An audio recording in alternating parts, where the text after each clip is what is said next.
Mesdames et messieurs, bien le bonjour. Aujourd'hui, je vais répondre aux questions que vous m'avez posées à droite et à gauche.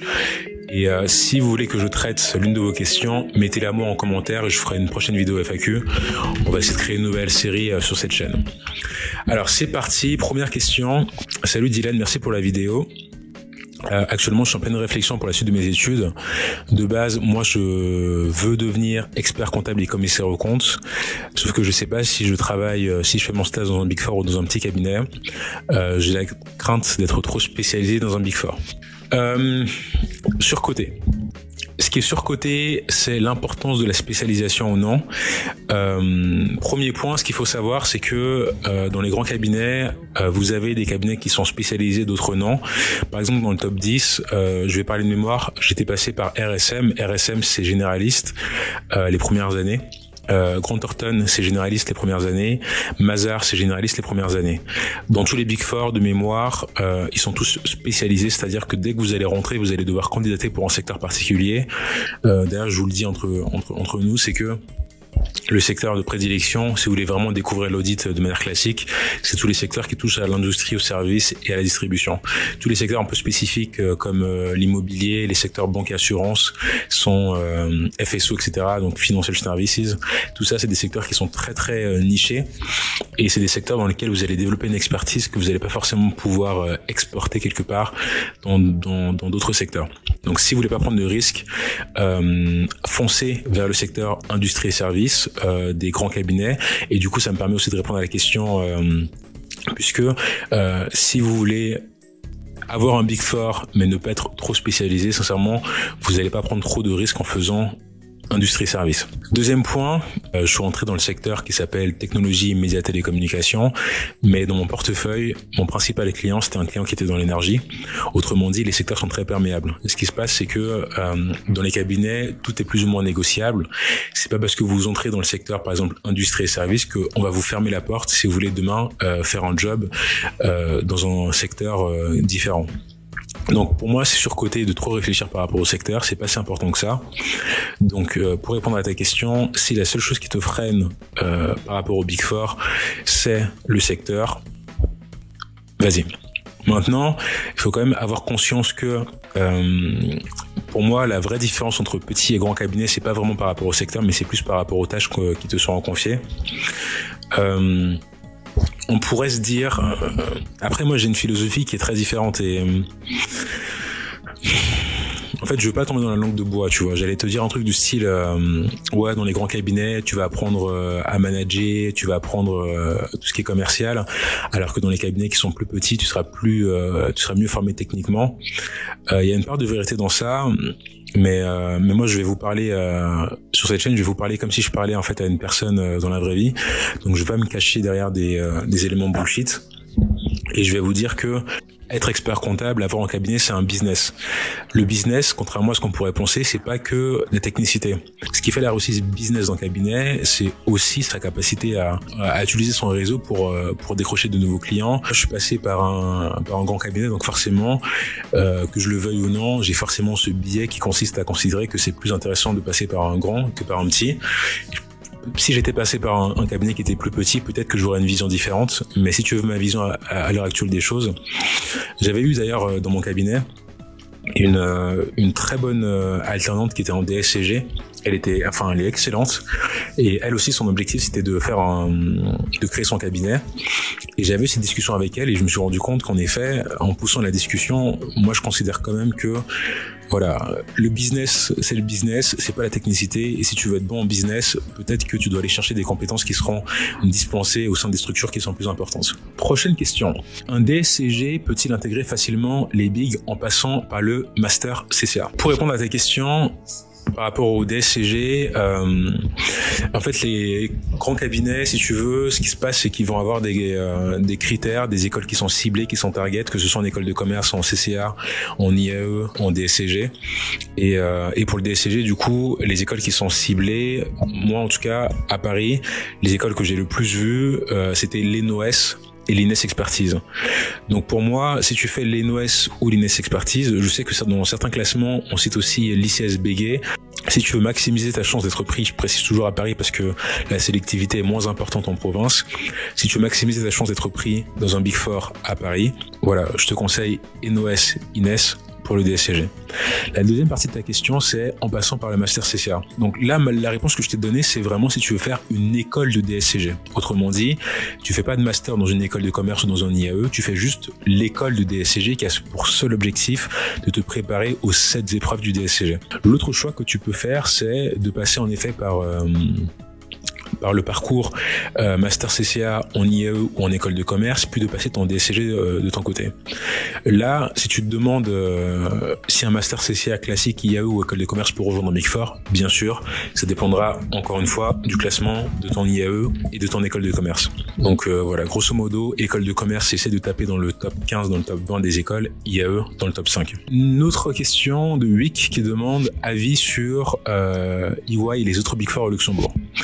Alors Luxembourg, en résumé, c'est moins sélectif. Il n'y a pas d'histoire de grille d'école. Peu importe l'école que tu as faite, tu seras payé le même salaire. HEC sera payé pareil que BSB par exemple.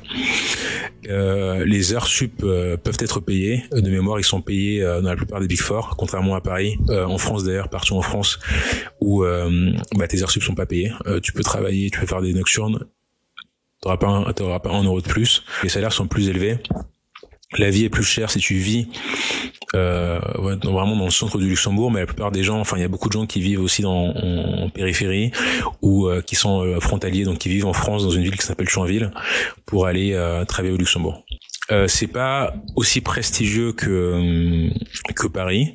C'est une bonne alternative. Si t'arrives pas par exemple à décrocher un contrat à Paris, ça peut être bien de partir au Luxembourg. Et l'avantage surtout du Luxembourg, pour moi, c'est le côté international. Quand tu vas travailler au Luxembourg, tu vas parler anglais plus souvent que français. Et les gens avec qui tu vas être, il y a très peu de luxembourgeois. Toutes les personnes qui y sont, c'est majoritairement des Allemands, des Français, des Belges, des gens qui viennent aussi parfois de pays un peu plus lointains. Donc en fait, tu vas être dans un environnement beaucoup plus international. Et pour moi, ça va être particulièrement intéressant. C'est ton objectif, c'est de partir après à l'international, vivre à l'étranger. Alors, prochaine question qu'on m'avait posée en direct, c'était j'aimerais m'expatrier à l'étranger, comment faire dans un Big Four? Je sais que les Big Four ont tous des cabinets un peu partout dans le monde. Quels conseils me donnerais-tu pour y arriver? Faire 2 ans en France et demander à être senior dans un autre pays? Alors, c'est une bonne question puisque moi pour ma part j'ai eu la chance de partir un peu à l'étranger. J'étais parti en Inde et je sais comment ça fonctionne. Ce qui se passe, c'est que tu as plusieurs façons de faire. Première façon de faire, c'est de faire de la mobilité interne, et seconde façon de faire, qui est la plus efficace, c'est de démissionner et puis de recandidater par toi-même dans un pays à l'étranger. Et je dirais la troisième chose qui existe aussi, c'est de faire simplement des missions à l'étranger comme j'ai pu le faire. On va commencer par les missions à l'étranger. Comment ça se passe? Tu rentres en tant que junior, t'es intéressé par partir à l'étranger, donc tu commences à parler en fait aux gens autour de toi. Tu commences à exprimer ton envie de partir à l'étranger. Donc pour ça, ils vont te demander tes évaluations, ils vont faire une enquête. Moi, c'est ce qui s'était passé pour Hollande. Ils ont contacté mes managers, ils ont contacté les gens avec qui j'ai bossé, et puis ils ont vu comment ça se passait. Voilà, ils vont te faire venir, ils vont échanger avec toi, c'est un mini entretien que vous allez passer, et puis si tout va bien, tu vas partir là-bas. Forcément, les jobs à l'étranger, c'est les jobs qui sont les plus recherchés, donc c'est pas automatique, tu vas devoir un peu jouer des coudes. Comment ça se passe? Moi, ma stratégie que je vous conseille d'adopter, c'est que de comprendre que la première année, quand vous arrivez, l'objectif c'est de vous créer une réputation en béton. Il faut comprendre que dans le monde professionnel, pas qu'en cabinet, la réputation, ça peut être un cercle vicieux comme un cercle vertueux. Un cercle vicieux, c'est parce que tu as une mauvaise réputation. En cabinet, ça se sait très vite. Pourquoi? Parce que nous, en tant que senior, quand on a besoin de construire une équipe pour une nouvelle mission, par exemple, moi ça m'est arrivé, où j'avais un nouveau job que le cabinet avait décroché, du coup on partait de zéro.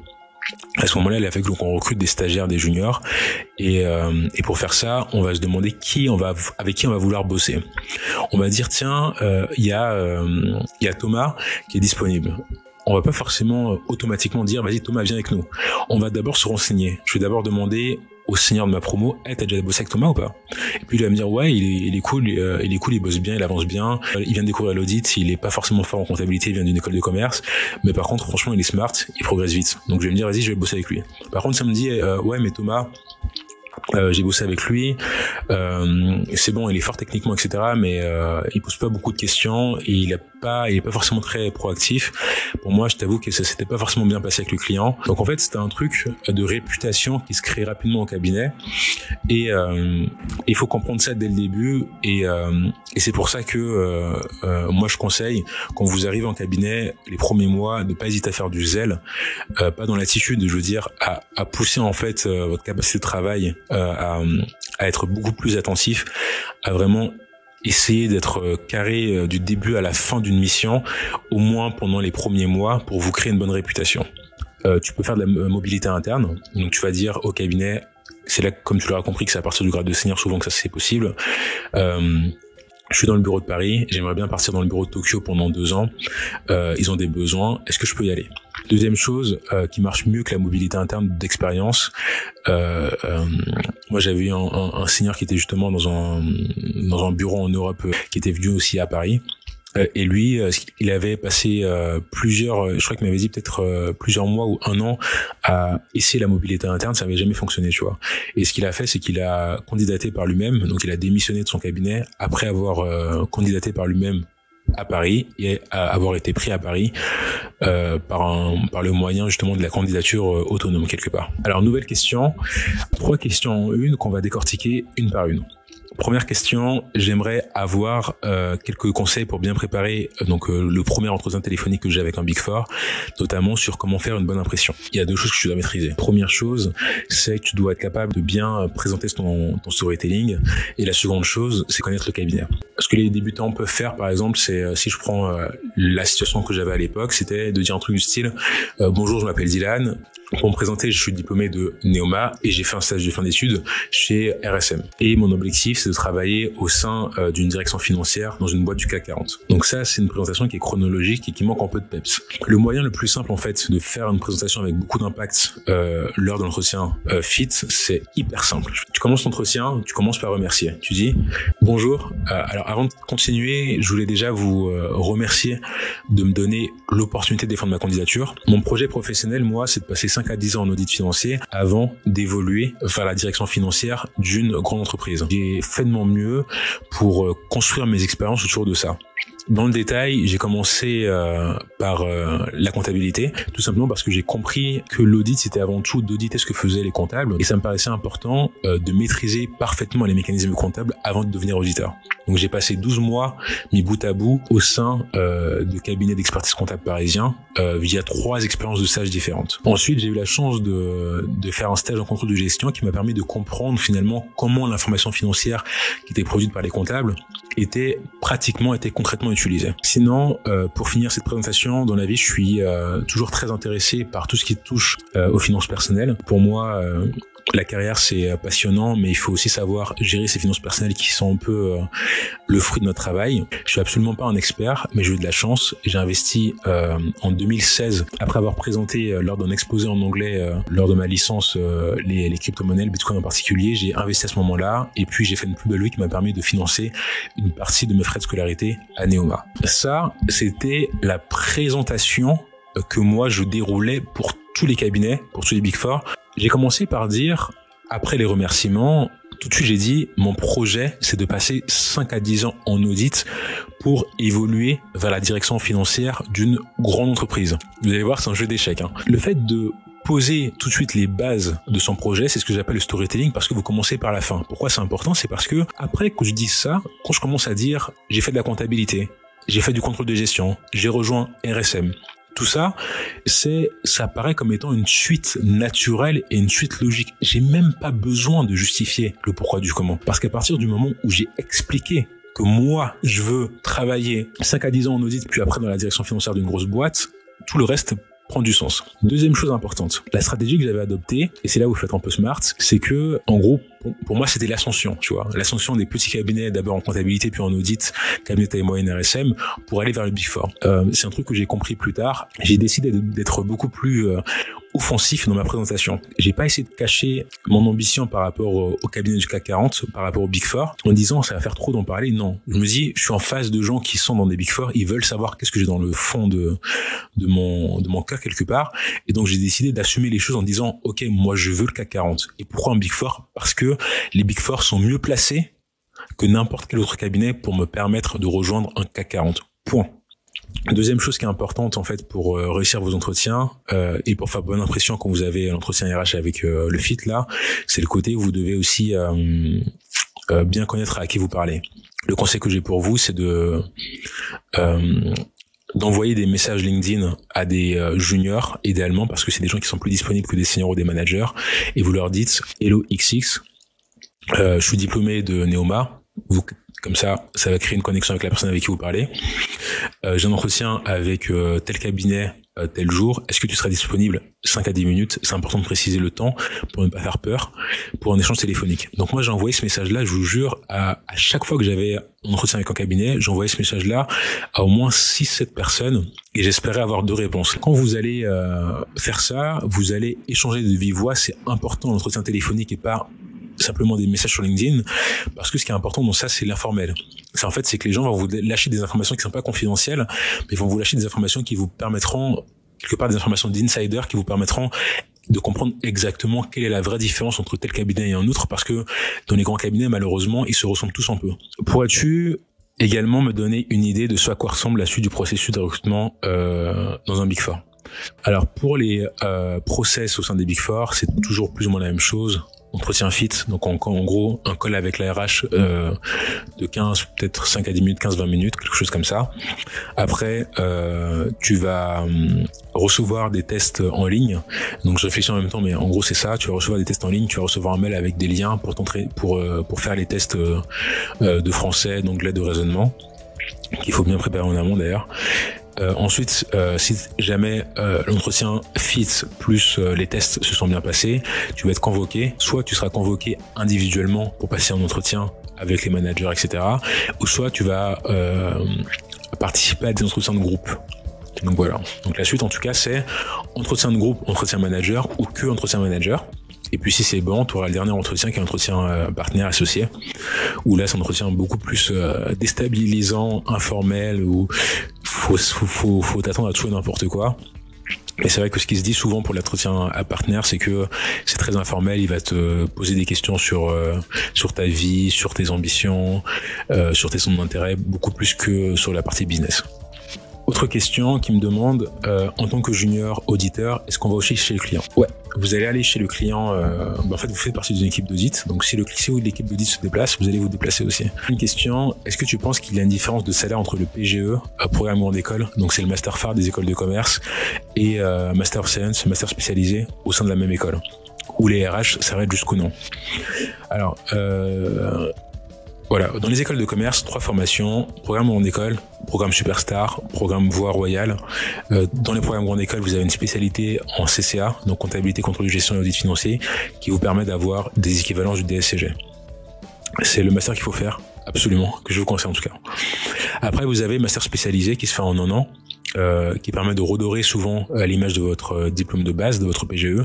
Exemple, vous avez fait un PGE dans une top 30 et vous voulez un peu redorer votre CV pour aller viser des grosses boîtes. Donc après votre PGE, vous essayez d'avoir un master spécialisé dans un top 5, voire dans une parisienne. Ça c'est le deuxième choix. Et ensuite vous avez Master of Science qui est un peu en juste milieu. Alors ce qu'il faut comprendre, c'est que personne ne sera dupé par un master spécialisé ou par un master of science. C'est-à-dire que vous n'allez pas pouvoir faire valoir au même niveau un PGE par exemple à HEC avec un master spécialisé à HEC. Les masters spécialisés, si je suis un peu vulgaire, je dirais qu'il suffit de payer pour les avoir. Les PGE, c'est des trucs qui sont hyper sélectifs avec des concours, etc. Donc personne ne sera dupé. Par contre, ce qui est vrai, c'est que moi dans mon cas, j'avais eu un gars qui a fait Neoma. en PGE et après Neoma, il avait fait un master spécialisé dans une parisienne à l'ESCP. Mais le gars, il était rentré peut-être à 3 ou 4 cas de plus, 3 4 000 euros par an de plus que les PGE Neoma. Donc oui, ça fonctionne, mais c'est pas équivalent. Un PGE ne sera jamais équivalent à un master spécialisé. Prochaine question de Sarah. Si on est auditeur financier junior en Big Four, est-ce qu'il propose de passer le DCG et le DSCG et le DEC? Dans ce cas, est-ce que le stage, on est obligé de le faire si on est déjà en audit financier? Alors pour le DSCG, en gros, tu vas devoir te débrouiller par soi-même. Ce que vont t'apporter les cabinets, c'est du temps. Ils vont te laisser quelques jours de révision si tu le souhaites. Tu peux le demander à avoir des congés pour réviser, etc. Certains cabinets vont aussi te donner des cours, mais ça encore, je ne suis pas exactement sûr si c'est eux aussi, ce sont des organismes. Mais en gros, retiens que c'est majoritairement toi qui vas devoir te débrouiller pour le DSCG pour passer des épreuves en compte. Pour le DEC, c'est un peu plus complexe. En gros, pour passer du DSCG au DEC, tu as 3 ans à faire supervisé par un commissaire aux comptes ou par un expert comptable. Donc les cabinets vont t'accorder un parrain qui sera expert comptable, commissaire aux comptes. Et en gros, ce sera ton superviseur. Et pendant ces 3 années de formation, le cabinet va te former avec le parcours classique de formation du cabinet, et tu vas pouvoir faire valoir certaines des formations du cabinet pour valider ton DEC. Nouvelle question, c'est par rapport aux évaluations. Qu'il demande, est-ce que les évaluations se font par rapport au niveau, puisqu'il estime que quand on est débutant, on ne connaît rien, et voulait savoir si c'était pas dans les grands cabinets, les petits cabinets. Ce qui se passe dans les cabinets, c'est que à la fin de chaque mission, souvent à partir d'une semaine, 40 heures de mission, tu vas avoir une évaluation sur différents critères. On va t'évaluer sur ta capacité technique. En gros, est-ce que tes travaux sont cohérents, tu as bien identifié les risques, tu as bien identifié les erreurs. On va t'évaluer sur ta communication. Est-ce que tu as bien remonté les problèmes qu'il y avait rapidement? Est-ce que tu t'exprimes bien? Est-ce que tu t'entends bien avec l'équipe, etc. Quand tu vas monter, quand tu vas devenir senior, etc., on va aussi commencer à t'évaluer sur l'interaction avec le client et sur la partie business. Donc bien sûr que les évaluations que tu vas avoir, elles vont être faites en fonction du niveau que tu as. Autrement dit, pour chaque grade que tu vas avoir en audit financier, on va attendre des choses différentes de toi et on va te comparer par rapport aux autres de ta promo. Donc la comparaison, elle n'est pas directe, il n'y a pas de classement, mais voilà. Chaque cabinet a des standards un peu informels. On sait comment les juniors sont censés performer. Et puis, si on a un junior qui est au-dessus de la mêlée, on va le distinguer. Si on a un junior qui est en dessous, on va le détecter aussi. Donc c'est comme ça que ça fonctionne. Je connais pas exactement comment ça fonctionne dans les petits cabinets, mais je pense que c'est plus ou moins le même process. Peut-être que c'est un peu formalisé différemment, parce que pour nous, c'est formalisé vraiment. On a des outils, vraiment, c'est limite, c'est informatisé en fait. Dès qu'on a une mission où on passe plus de 40 heures dessus, automatiquement on a un rappel pour nous dire il faut que tu obtiennes une évaluation. À mon avis, dans les plus petits cabinets, c'est beaucoup plus informel, c'est un peu moins peut-être par mission, c'est plus par période, par mois, je sais pas. Mais en tout cas, le principe reste le même. On va attendre de toi des compétences pas que techniques, mais aussi communication, entente avec les équipes, et puis par la suite business. Là, on a abordé une partie des questions. Si vous avez des questions, vous les mettez en commentaire, et puis j'en ferai une prochaine vidéo FAQ. Et en attendant, j'en avais déjà fait une précédente où on m'avait notamment demandé comment bien se préparer techniquement à l'audit financier. Et du coup, on se retrouve pour cette vidéo. À tout de suite. Salut.